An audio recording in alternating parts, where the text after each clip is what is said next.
Bien-aimés dans le Seigneur, nous vous saluons au nom de notre Seigneur Jésus-Christ qui nous a donné cette amabilité ou possibilité de nous réunir une fois de plus sur ce plateau pour écouter ce qui est plus important, ce qui est préférable, ce qui fait asseoir, ou nous pouvons dire une bénédiction dans la vie de l'homme.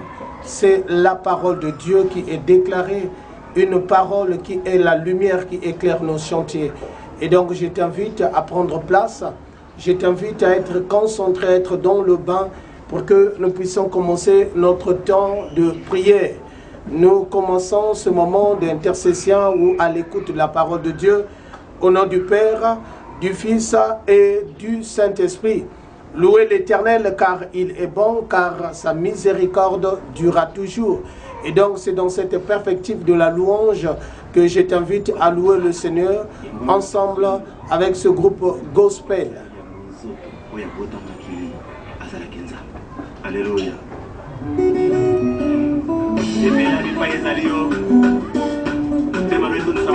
Parce que nous célébrons le ressuscité. Alléluia.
Nous allons prier. C'est à toi, Yahvé notre Dieu, l'honneur, la louange et la grandeur, et Yahvé notre Dieu de tout le temps te soit dû. Parce que Seigneur, tu nous appelles en ce moment, non pas pour écouter la personne ou l'homme, mais pour venir t'écouter, toi, le roi de rois, un Dieu élevé, un Dieu qu'on ne peut pas juger ni de la taille, ni de la grandeur. Tu n'as ni point, ni commencement, tu n'as ni fin éternelle. Parce que dans ta grandeur, tu restes unique dans ton genre. Et le temps est arrivé. Parle à ton peuple. Ton peuple t'écoute et à cela, Yahvé notre Dieu, tu connais nos cœurs, tu connais nos agirs. En premier lieu, Seigneur, nous te disons que tu pardonnes ton peuple, que tu purifies, Yahvé notre Dieu, ton peuple à l'aide du sang de ton Fils Jésus, afin que tout, Yahvé notre Dieu, ce qui n'est pas de toi, afin que toute personne éternelle soit purifiée à l'aide de ce sang, parce que tu as envoyé ton Fils unique à la croix pour que l'humanité tout entière, Yahvé notre Dieu, soit sauvée. Par ton nom, Christ, notre Père, nous avons prié. Amen.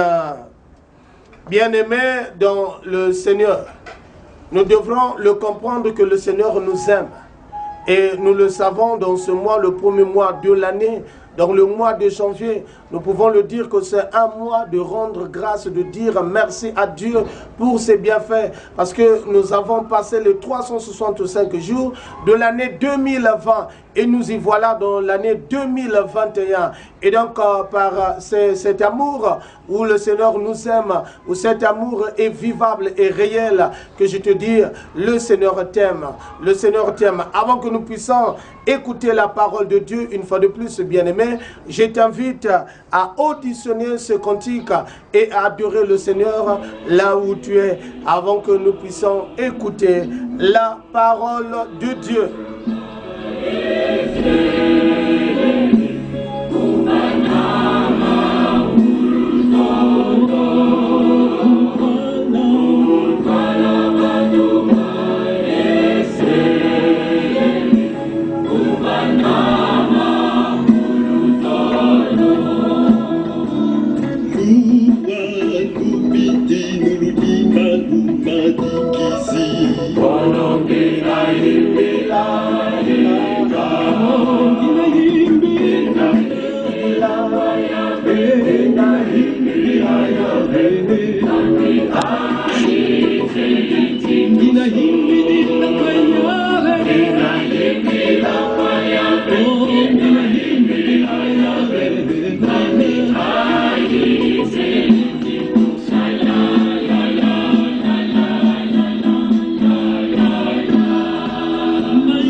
La parole de Dieu de ce jour est tirée du livre d'Exode.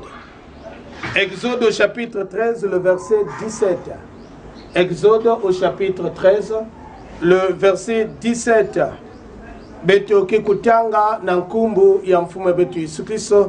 Nous allons faire la lecture au nom de notre Seigneur Jésus-Christ. Lorsque le Pharaon laissa partir le peuple, Dieu ne le conduisit pas par le chemin qui passait par le pays des Philistins, même si c'était le plus direct. Dieu se dit en effet, le peuple pourrait éprouver des regards en rencontrant la guerre et retourner en Égypte. Amen. Bénis ta parole, parce que tu es un Dieu qui nous bénit. Amen. Bien-aimés, dans le Seigneur, nous avons comme thème que nous avons tiré de ce verset que nous venons de lire. Dieu ne le conduit point par le chemin des Philistins. Et en quelque part, nous pouvons parler de ce chemin de Philistins.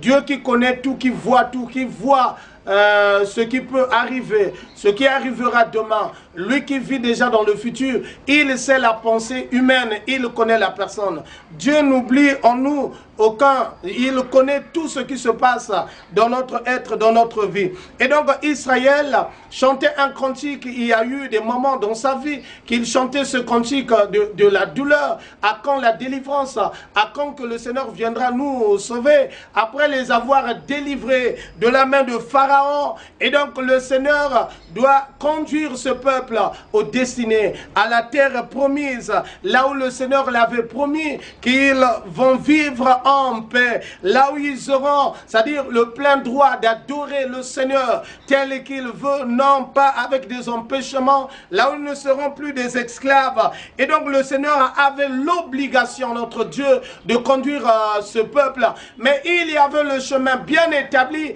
que le Seigneur doit amener ce peuple.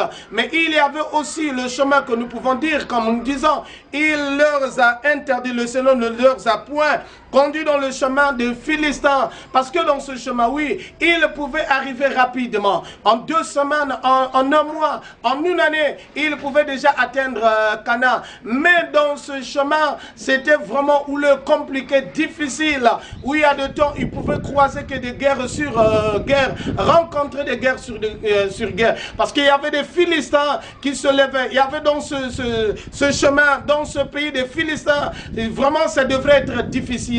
Et donc Israël devrait toujours avoir l'idée de revenir encore en Égypte. Et le Seigneur ne voulait pas cela. C'est pour cela que le Seigneur voulait maintenant les former de passer par l'autre chemin, Beaucoup dans leur vie, beaucoup ici-bas ont pris des raccourcis. Mais nous savons que les raccourcis raccourcis payent toujours mal. Nous qui voulons la vie facile, nous qui voulons les choses doivent être faciles, nous qui voulons des richesses faciles, il y a de temps la facilité nous amène à tomber même dans des milieux, à être dans des faussetés là où on ne devrait pas être dans des faussetés. Mais comme nous voulons la facilité, comme nous voulons nombreux dans ce monde bien-aimé, je voulais te dire, ont perdu de vie. Aujourd'hui qui ne sont plus vivants parce qu'ils ont voulu la facilité de l'argent, la facilité des moyens. Cela leur a conduit aujourd'hui à perdre la vie. Ils ne sont plus vivants. Et donc le Seigneur ne voulait pas que réellement que Israël passe par ce chemin de la facilité, ou bien que ce chemin, qu'il puisse prendre ce raccourci. Parce que lui qui voyait, aujourd'hui nous savons que le combat que nous avons avec le diable, quelque part nous pouvons dire que le diable a changé de méthode. Il y a ces lieux mystiques, il y a ces loges mystiques qui sont en train de mettre la guerre avec les enfants de Dieu, qui sont en guerre avec les enfants de Dieu, mais avec des stratégies bien méthodologiques, avec des stratégies, des systèmes bien planifiés. Et donc c'est une guerre qui ne dit pas son nom, mais le Seigneur, ce qu'il veut en nous, c'est que nous soyons bien formés. C'est-à-dire le chemin que le Seigneur va ramener Israël, nous pouvons dire c'était le chemin de la formation. Le désert, le Seigneur va le former avant qu'il puisse atteindre ce lieu de paix. Et donc ce n'est pas étonnant aujourd'hui si on peut souffrir aujourd'hui et demain nous allons retrouver la paix. Voilà la vision de l'Éternel pour Israël. Maintenant, choisir quel est là. Est-ce que tu n'as pas pris ce chemin de la facilité? Est-ce que tu n'as pas pris ce chemin des Philistins où il y a de temps tu es détourné dans la foi? Parce que le Seigneur ne voulait pas Israël soit détourné dans la foi pour revenir encore en Égypte. Mais le Seigneur voulait par sa vision que Israël puisse atteindre l'objectif. Parce que ce chemin des Philistins pouvait les détourner dans la foi. Et nombreux aussi ont pris ce chemin où aujourd'hui ils sont fatigués parce que tellement de guerres, parce que tellement de contradictions, parce que tellement de problèmes. Il est fatigué dans la foi et il ne veut plus faire marche parce qu'il veut retourner. Il se dit hier je n'étais pas ainsi, mais aujourd'hui je constate que les problèmes c'est sur problème. Et donc il vaut mieux revenir dans des fétiches, repartir en arrière, chercher d'autres occasions d'autres dieux parce qu'il n'était pas formé. Mais le Seigneur veut nous former, bien-aimés. Et donc on suit la vision de l'Éternel. Que l'Éternel bénisse sa parole. Que l'Éternel puisse nous mettre dans le bain du sujet afin que nous ne puissions pas errer, mais le contraire, que nous puissions suivre la volonté yahvénique, ce que l'Éternel veut pour nous. Et donc nous allons méditer cette parole à travers ce cantique. Bien-aimé, là où tu es,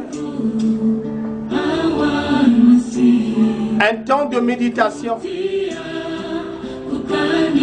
un temps de se remettre en cause, de regarder quel est le chemin que tu as pris.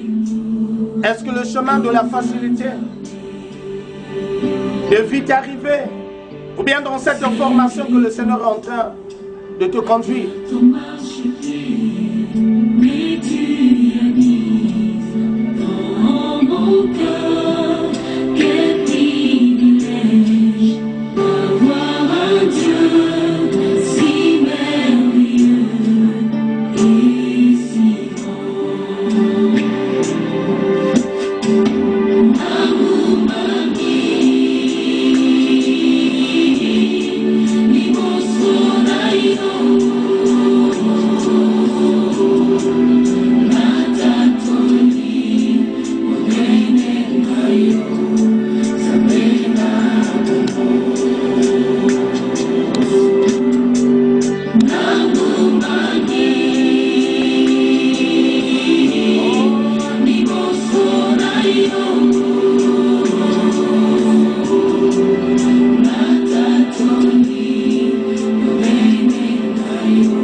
Et avec notre Père, toi tu veux que, Éternel, que nous puissions être conduits selon Yahvé notre Dieu ta vision, selon Yahvé notre Dieu ta droiture, selon ce que tu as planifié, Éternel, dans la vie de tout un chacun. Tu connais, Yahvé notre Dieu, ce dernier qui aime la facilité. Ce dernier, Yahvé notre Dieu, qui veut prendre toujours des raccourcis. Éternel, tu connais combien de fois le danger est énorme. C'est pour cela qu'il est grand temps, Seigneur, par ton nom, que tu puisses lui faire revenir dans le droit chemin. À la suite de cela, Éternel, nous nous donnons à toi. Hier, c'était des cris de douleur. Mais Seigneur, merci pour la délivrance accordée. La délivrance, Yahvé notre Dieu, pour ton Fils Christ que tu as donné à la croix, afin que, Yahvé notre Dieu, en nous, que nous puissions vivre cette délivrance. Et donc, continuer à étendre ta main pour conduire ton peuple. Ce que nous voulons, Yahvé notre Dieu, nous voulons atteindre l'objectif. Non pas à nous, mais l'objectif, Seigneur, que nous pouvons l'atteindre qu'avec toi. Qu'avec toi, Yahvé notre Dieu, qu'on aura la possibilité d'atteindre ce lieu, la promesse faite, où Yahvé notre Dieu, tu avais fait une promesse faite à Israël, que à la suite que tu avais accompli. C'est toi qui accomplis, Yahvé notre Dieu, toute promesse. Et donc, soit magnifié, soit exalté. Nous le savons que tu accompliras ton temps. Yahvé notre Dieu, là où il devrait être en déroute, Seigneur, tu le mettras dans le droit chemin. Là où Yahvé notre Dieu, qu'il était fatigué, toi, tu vas le relever. Là où Yahvé notre Dieu, il était amorcé, mais Yahvé notre Dieu, par ta grandeur, tu vas accompagner la vie de ce dernier. Tu vas accompagner la vie, Yahvé notre Dieu, de ton Fils.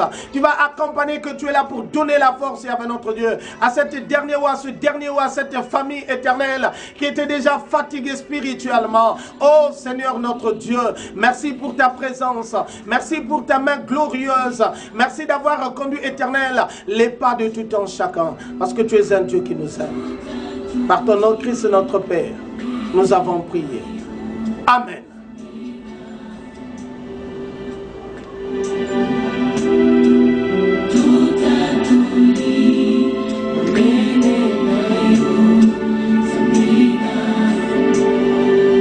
Bien-aimés,